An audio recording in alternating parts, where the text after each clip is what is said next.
nos diz assim: Deus disse a Moisés: eu sou o que sou. E disse mais: assim você dirá aos filhos de Israel: eu sou, me enviou a vocês.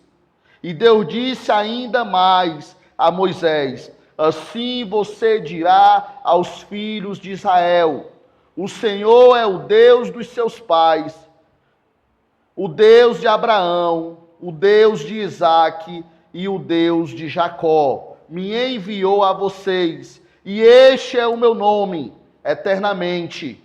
E assim serei lembrado de geração a geração. Oremos ao Senhor. Ó Deus, muito obrigado, Senhor, pela tua palavra, pois nos dá, ó Deus, entendimento dela e compreensão. Nos ensina, ó Deus, a reconhecer os teus feitos, reconhecer, ó Deus, o teu nome, o grande Yahweh, o grande eu sou. Muito obrigado, ó Deus, nos dá entendimento, ó Pai, que não seja eu, mas sim o teu Espírito, que a tua palavra, ó Deus, venha ser esclarecida nesta noite. É o que eu te peço em teu nome gracioso, é o que a tua igreja te pede em teu nome, ó Pai. Amém. Irmãos, ao aplicarmos esse entendimento, nos traz um pouco mais do conhecimento do nome de Deus e o significado maior ao nome de Jesus. Porque quando entendemos quem é Deus, aí vamos ver, enxergar a grandeza de Jesus. E Yeshua, aqui no hebraico, é o nome original de Jesus, que significa Deus é salvação, ou Deus salva.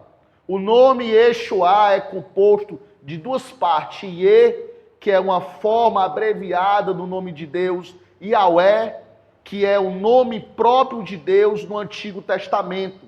Nós vimos isso. Yeshua, que significa salvação ou salvar. Portanto, o nome Yeshua pode ser traduzido como Deus é salvação. Então aqui está a importância do porquê o nome Yeshua é tão significativo.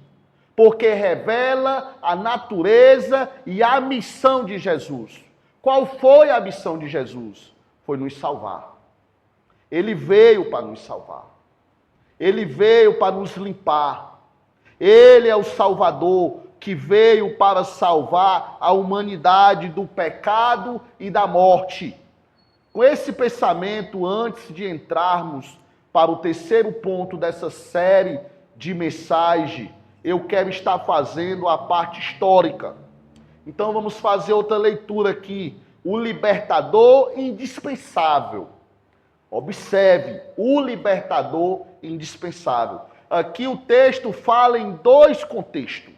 Nos apresentando Jesus, que nos libertou do nosso pecado, da nossa imundícia, das nossas falhas. E nos apresentando aqui Moisés, que vinha trazendo com ele uma bagagem enorme, porque não era por qualquer nome que ele tinha se levantado. Não foi qualquer pessoa que apareceu a ele em uma sarça que não era consumida pelo fogo, mas foi o grande eu sou, o Yahweh, que se apresentou a ele e deu toda a característica de como ele ia fazer para libertar o povo, o grande libertador. Abra sua Bíblia aqui em Êxodo, capítulo 1, vamos ler do verso 1 ao 14. Para o nosso entendimento, o Lucas vai estar soltando ali.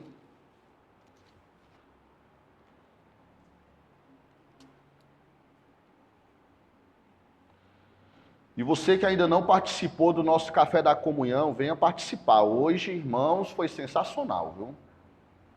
Hoje a irmã Margarida, ela tem um tom mágico ali. Eu fui ali atrás, quando eu cheguei, eu disse: meu Deus, será que os irmãos esqueceram de trazer as coisas? Não tinha nada, irmão Luiz. Quando eu arrodeei de novo, fui lá, rapaz, estava lá a mesa posta, parecia uma mesa de um hotel. Viu? A gente se impressiona, mas é assim que Deus faz. Irmãos, aqui em Êxodo, capítulo 1, no verso 1, diz assim: observe, o interessante aqui que já nos apresenta alguns nomes. E de que nós estamos tratando? do nome do grande eu sou, do nome de Deus. São estes os nomes dos filhos de Israel. Estão comigo, igreja? Amém.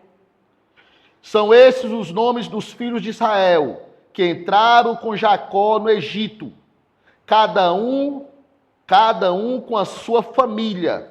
Rubens, Simeão, Levi, Judá, Isacar, Zebulon, Benjamim, Dan, Naftali, Gate, Azer, todos esses descendentes diretos de Jacó, foram-se descendente direto de Jacó,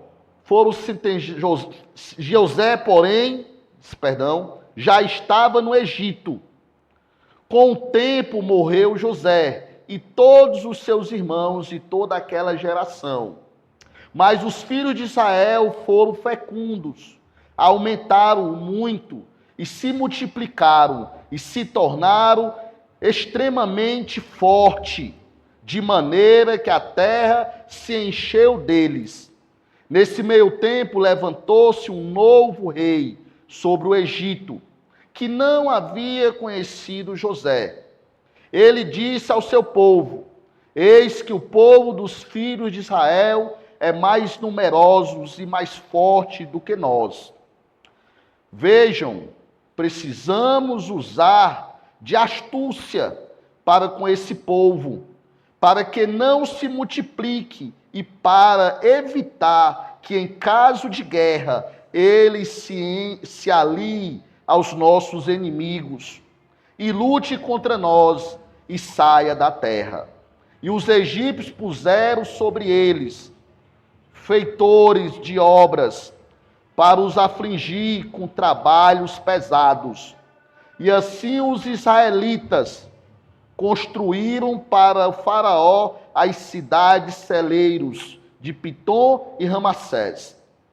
Mas quanto mais os afligiam, tanto mais se multiplicavam e tanto mais se espalhavam, de maneira que os egípcios se inquietavam por causa dos filhos de Israel.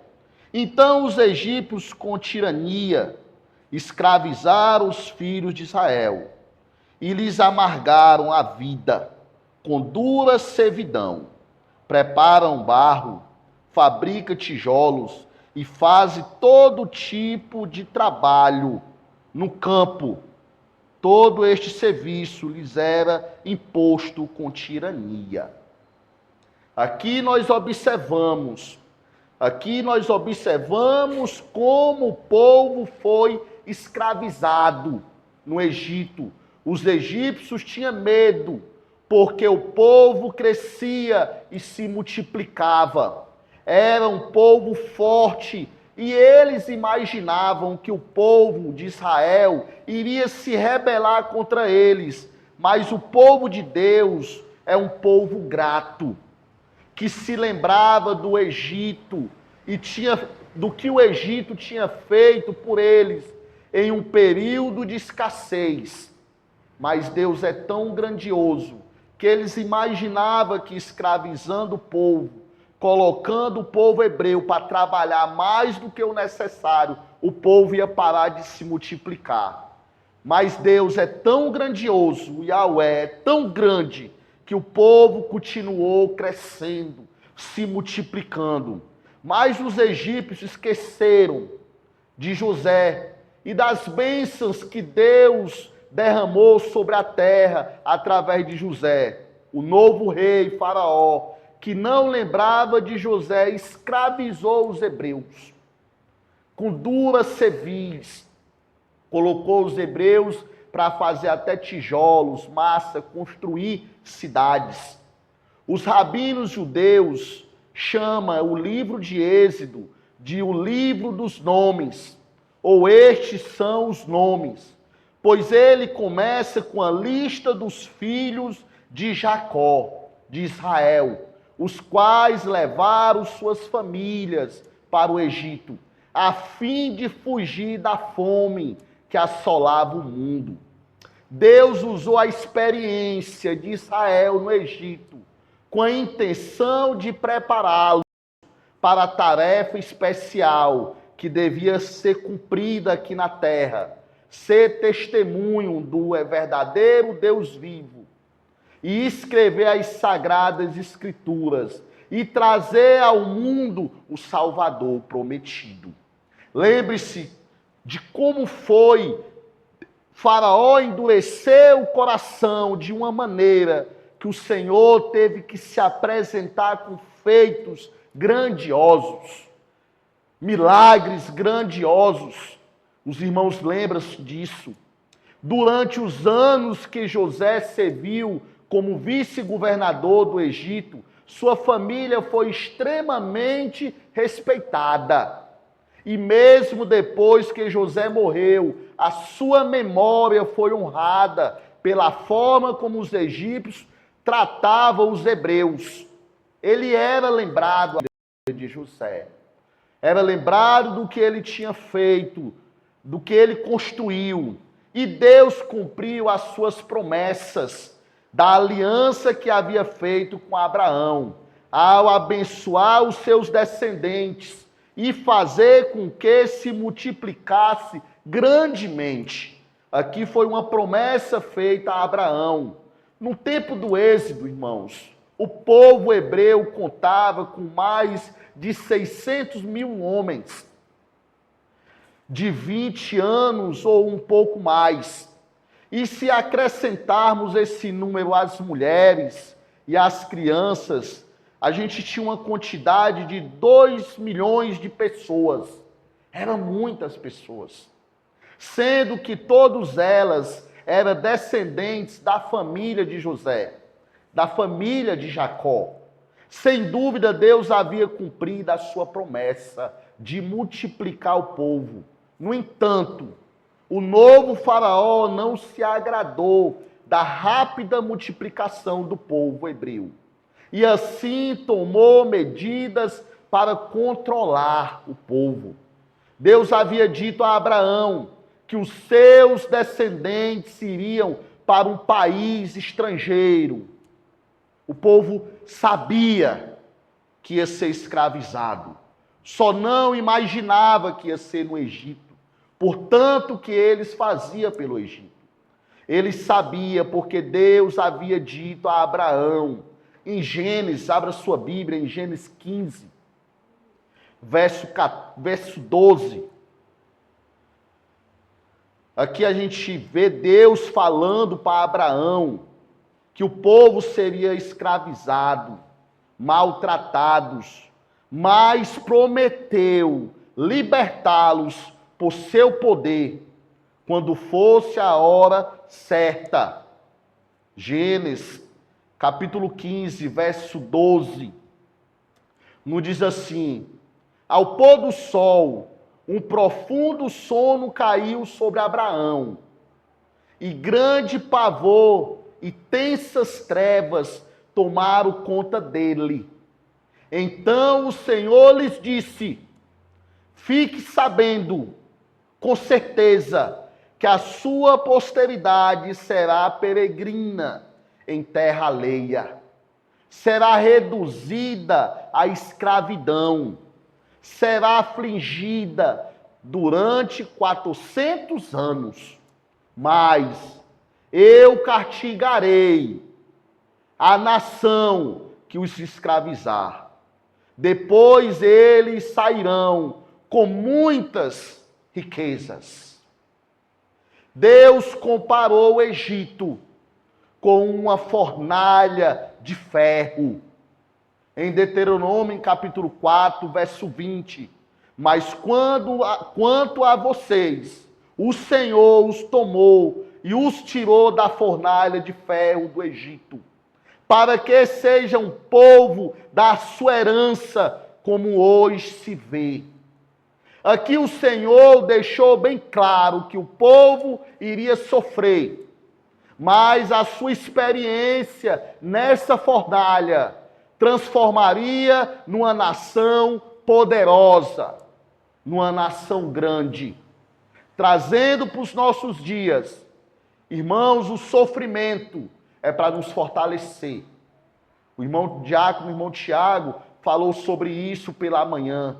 que o sofrimento tem que nos aproximar de Deus. E sempre vamos tirar o quê? Experiência. Vamos nos tornar mais fortes. Irmãos, observe que no verso 3, o Senhor, o grande eu sou, deixa bem claro: estarei com você no Egito.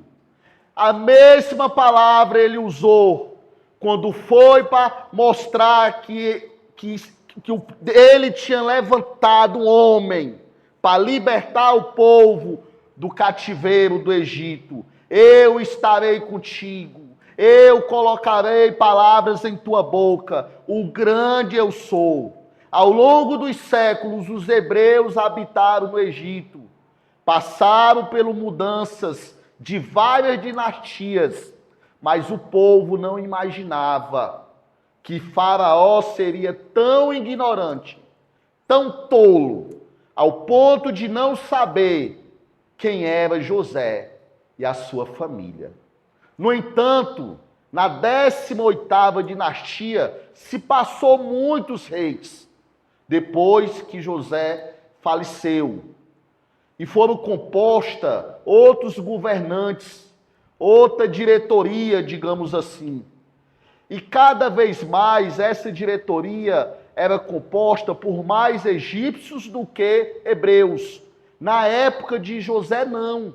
Era uma diretoria que também tinha egípcios e tinha hebreus. Por isso que equilibrava o Egito ao ponto de o povo respeitar os hebreus.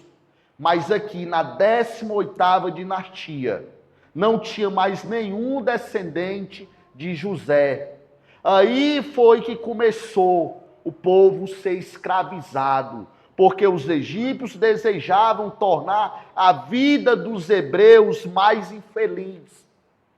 Mas não se engane, irmãos, ali era cumprindo o que o Senhor tinha dito, que o povo ia peregrinar em terras estrangeiras, mas na hora certa Deus iria tirar. Israel é uma fonte de bênção para a terra, como José havia sido antes deles, e não estava causando problemas, mas tinha que se cumprir a promessa de Deus. Irmãos, eu estou dando essa parte histórica para que você possa entender que o Senhor, Ele cumpre com as suas promessas. Não importa qual seja o tempo, que o tempo é dele. De acordo com a razão apresentada pelo faraó, a presença de tantos hebreus era um risco para a segurança nacional. Uma vez que eram estrangeiros, e se houvesse uma rebelião, era um povo forte, nós vimos aqui em Êxodo capítulo 1. Era um povo forte, um povo que cresceu, um povo que multiplicou, um povo que tinha muitas pessoas. Então, o risco de uma rebelião e esse povo se levantar contra os egípcios era grande. Só que o povo era fiel. Mas, no entanto, que Faraó percebesse ou que não, esse é um ponto crucial aqui, esse é o ponto-chave aqui. A verdadeira causa do conflito estava anunciado desde Gênesis 3, verso 15. Os irmãos vão lembrar desse texto. Gênesis 3, verso 15. Porém, inimizade entre você e a mulher, entre a sua descendência e a descendente dela. Este lhes ferirá a cabeça, e você lhes ferirá o calcanhar. Era uma inimizade entre o povo de Deus e os filhos de Satanás. Conflito que persiste no mundo de hoje. Irmãos, não podemos nos misturar. Não podemos nos misturar com os filhos das trevas, porque somos luz neste mundo. Não podemos apoiar aquilo que não vem de Deus, porque somos um povo separado para a sua honra, a sua herança, para a sua obra. Nós não encontramos nos registros da história nenhum povo que tenha sofrido tanto quanto aos judeus. Mas toda a nação, governantes que perseguiam o povo de Deus, foi castigado por isso. Todos. Por isso temos que orar pelos nossos governantes. Por isso que temos que ter cuidado com quem nós colocamos no poder através dos nossos votos. E nos perguntar, é uma pessoa que respeita os princípios bíblicos? É uma pessoa que apoia a nação de Israel? É uma pessoa que apoia os costumes, como a família, respeito, honra e fidelidade? Temos que ter muito cuidado com quem nós estamos apoiando no poder. Quando eu falo isso, estou me referindo aqui verdadeiramente à política. É triste dizer isso, mas temos que ter cuidado, irmãos. Porque nós estamos aqui no mundo. Então temos que ter cuidado. Deus havia prometido a Abraão, lá em Gênesis 12, verso 3. Abençoarei os que te abençoarem, e maldiçoarei os que te amaldiçoarem. Aqui ele está falando do povo, da nação de Abraão, de Israel. Então, como pode nós apoiarmos quem vai amaldiçoar essa nação? Irmãos, Deus cumpriu essa promessa na forma como tratou com os egípcios, com os babilônicos na antiguidade, com Stalin, comunista soviético, e também com Hitler, nos tempos mais modernos. Deus, ele é longânimo, ao observar que as nações que perseguem seu povo escolhido, mas chega a hora em que a sua mão de julgamento pesa sobre os opressores. Então, todo sofrimento que alguém te impõe como crente em Cristo Jesus, aquela pessoa vai pagar. A vingança não pertence a nós, mas ao Senhor. É por isso que cabe a nós reconhecer quem é o Deus que servimos e o Deus que clamamos. Por isso que temos que entender qual é o nome em que clamamos quando estamos enfrentando lutas. Por isso é que temos que aprender e entender as promessas de Deus e a quem está prometendo, ou quem estamos servindo. É o grande eu sou. Com esse pensamento, eu quero estar trabalhando o terceiro ponto e estar fazendo algumas aplicações para a nossa vida, com o subtema a fidelidade pactual, o Deus dos nossos pais. Observe, voltando aqui para o nosso texto base, em Êxodo 3.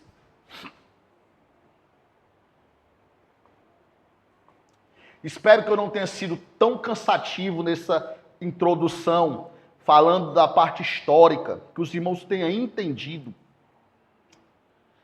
Nos diz aqui em Êxodo 3, verso 15, o nosso texto base. Deus disse ainda mais a Moisés: assim você dirá aos filhos de Israel: o Senhor, o Deus de seus pais, o Deus de Abraão, o Deus de Isaque, o Deus de Jacó, me enviou a vocês. Aqui é o ponto-chave do porquê eu dei essa parte histórica. Porque para nós fica difícil entender quem é esse Deus.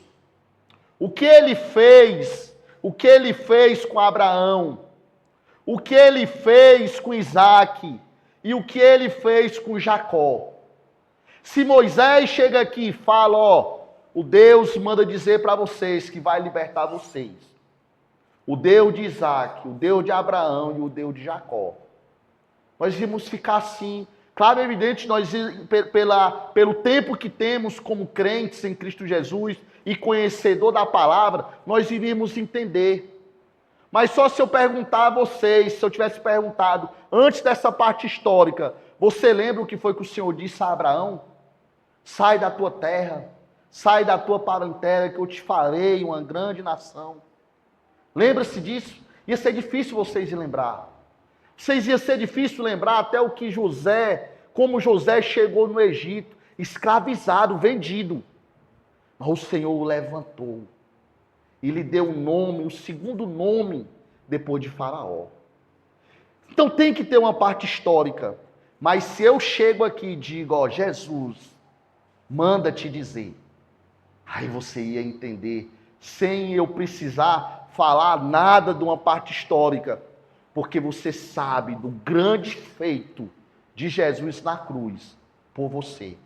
Então aqui nós observamos que o nosso Deus, ele nunca mudou. É o mesmo Deus que trabalhou no princípio, é o mesmo Deus que trabalha agora, é o mesmo que vai trabalhar no futuro. É o mesmo Deus. Então o nosso Deus, ele tem cuidado de nós, assim como cuidou do seu povo no passado, vai cuidar do seu povo no futuro. Após se revelar metafisicamente do grande eu sou, Deus imediatamente se identifica em termos relacionais e históricos, lembrando o povo, eu sou o Deus dos seus pais, o Deus de Abraão, o Deus de Isaac, o Deus de Jacó. Aqui é como se Jesus estivesse dizendo, eu sou Cristo, o Yahweh, o Yeshua, aquele que morreu na cruz por você. Ele não é apenas um conceito filosófico. Ele é o Deus que entrou na história e fez promessas. Ao citar Abraão, Isaac e Jacó, Deus está lembrando a Moisés e ao povo de Israel que ele é o Deus da aliança. É o Deus que cumpre as suas promessas. A transcendência de Deus, a sua grandeza, acima de tudo, não anula a sua imensa graça e o seu imenso poder, a sua iminência, a sua proximidade conosco. Esse Deus que clamamos, ele está próximo, meus irmãos. Ele não está longe. Quem se afasta dele somos nós. É nós que nos afastamos de Deus. O nome Senhor aqui traduz o tetragrama Yahweh, que está intimamente ligado ao verbo ser, no versículo 14. Nós vimos isso. Yahweh é o nome pactual de Deus. É mostrando que Deus fez um pacto, fez um voto, fez uma aliança comigo e com você. E foi demonstrado esse imenso amor e o seu poder na cruz do Calvário. Enquanto Elohim destaca o seu poder como Criador, Yahweh destaca a sua fidelidade aos seus servos. Deus está dizendo a um povo escravizado, eu não me esqueci de vocês. E o nosso Senhor na cruz, quando quando fizemos aquele memorial domingo passado, ali é ele dizendo que voltará para buscar a sua igreja. Vocês não estão só, eu estou com vocês. A menção aos patriarcas serve para validar que a libertação ou a liberdade que está prestes a acontecer é um cumprimento de promessas feitas séculos antes. E o Senhor nos prometeu que Ele iria voltar para buscar a sua noiva, a sua igreja. Pois aqui eu quero estar fazendo algumas aplicações para os nossos dias. Irmãos, para o público de hoje, para hoje, isso é vital. Vivemos em uma era de desconfiança e promessas quebradas. Muitas vezes promessas quebradas não por Deus, que Ele cumpre todas as suas promessas, mas quebrada por homens. Por homens. Promessa feita no casamento, que é para uma vida toda, tem sido quebrado. Promessas de um político que a gente coloca no poder tem sido quebrado. Promessa de um pai com filho, vou cuidar de você até o fim, tem sido quebrado. Tem pais abandonando famílias. A gente vê isso nitidamente. No entanto, o Deus de Êxodo é o Deus que mantém a sua palavra por 1000 gerações. Ele é o Deus de Abraão, o Deus da fé, o Deus de Isaac, o Deus da promessa, o Deus de Jacó, o Deus da graça, que transforma o homem. Ao se identificar assim, Deus mostra que Ele é o que Ele valoriza e quem Ele é e como Ele valoriza a história humana e a sua promessa. E valoriza aquele que trabalha através do seu esforço para falar o seu nome, clamar o seu nome. E que nós fomos colocar a nossa fé nele, vamos ter que nos levantar para clamar esse nome. Ele não é um motor imóvel que observa o mundo de longe, mas é o pastor de Israel, que ouve o clamor dos aflitos. A fidelidade de Deus é garantia de que, mesmo quando somos infiéis, Ele permanece fiel, pois não pode negar a si mesmo. O nosso Deus, Ele é fiel. O nome Yahweh torna-se o penhor da esperança de Israel. Cada vez que o nome era pronunciado, o povo era lembrado de que não eram órfãos no Egito, que eles eram um povo do Deus vivo.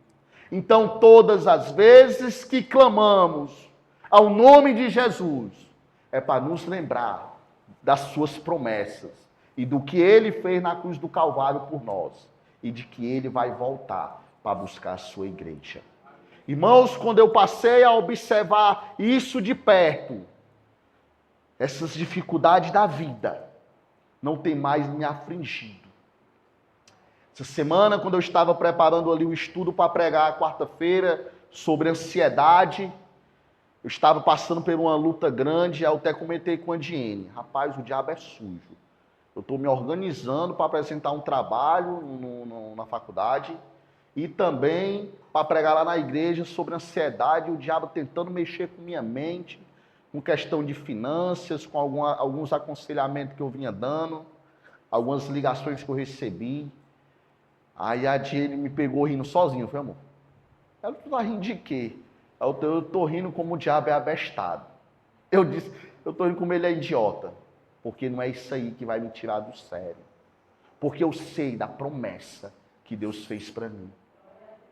Irmãos, se agarre nessas promessas, não em promessa de homens, mas na promessa do grande Yahweh, o grande eu sou. Então, essa seção do texto nos ensina que o conhecimento de Deus deve ser tanto intelectual, conhecer a sua natureza, quanto experimental, conhecer a sua fidelidade em nossa própria história. Lembre-se disso. Então, esta sessão aqui tem que nos lembrar que não é somente conhecer a Bíblia, é grande isso, que trabalha o nosso intelectual, mas é conhecer o que Deus fez na história por mim e por você. Quem éramos nós? Nada. Pecadores. Pecadores. Eu estava olhando umas fotos minhas do passado, eu com uma bolha de brinco, de pinça. Eu disse, meu Deus, essa aqui eu vou logo apagar. Ô caba feio. Aí eu olho para mim e eu digo, ô caba bonito. Essa mudança, essas promessas, é você entender que você não está só. Que você não está só. É aquele entendimento que a irmã Margarida trouxe aqui. Que ela aflita, chorosa, triste. E Deus de imediato mostrou para ela: eu estou contigo, tu não estás só. E ela veio, sorriu, preparou nosso café da manhã, conversamos. Em nenhum momento deu para perceber que ela estava triste, porque ela já não estava mais, porque Deus já tinha suprido. Então é você entender, irmãos, quantas lutas nós já vencemos através do nome do Yahweh. A teologia sem relacionamento, ela é árida. E o relacionamento sem teologia é superficial. Então aqui Deus une ambas, apresentando-se como absoluto, que é simultaneamente o nosso Deus. Teologia é o conhecimento de Deus, mas sem sentimento ela é morta. Sem comunhão ela é vazia. Sem fé ela não serve para nada. Para nada. Então o que nós concluímos aqui essa noite, em resumo, a passagem de Êxodo é uma das mais importantes do Antigo Testamento, pois revela a natureza e o caráter de Deus e a base para a compreensão do cristianismo e de Deus no cristianismo. Irmãos, não podemos falar de Deus sem entender que Ele é o dono de todas as coisas. Ele é o dono do nosso ser, do nosso pensar, do nosso agir, de tudo, irmãos, de tudo. Deus é um Deus eterno, imutável e pessoal. Ele se revela a si mesmo e aos seres humanos. E é o mesmo ontem, hoje e sempre. Ele não muda.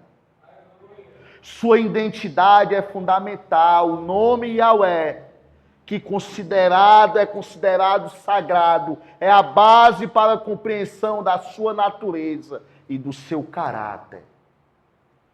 De uma pessoa que não muda e se apresenta a nós intimamente. Ele nos amou primeiro, quando nós éramos nada. Ele nos amou ao ponto de entregar o seu único filho por amor a mim e a você. Amém? Que Deus seja louvado. Vamos orar ao Senhor e agradecer a Ele pela compreensão da sua palavra. Ó Deus amado, Pai gracioso, muito obrigado, ó Deus, pelos teus feitos, Senhor, em nossa vida. Pai, cumpre em nós, ó Deus, esse entendimento do teu nome sagrado, do grande Yahweh. Pai, que possamos entender este nome na essência em Cristo Jesus. Que nos dá, ó Deus, condição de entender em todas as áreas, quando Jesus se apresentou: eu sou o que sou. Eu sou o grande. Nos ensina, ó Deus, a colocar nossa confiança, a nossa fé em Ti.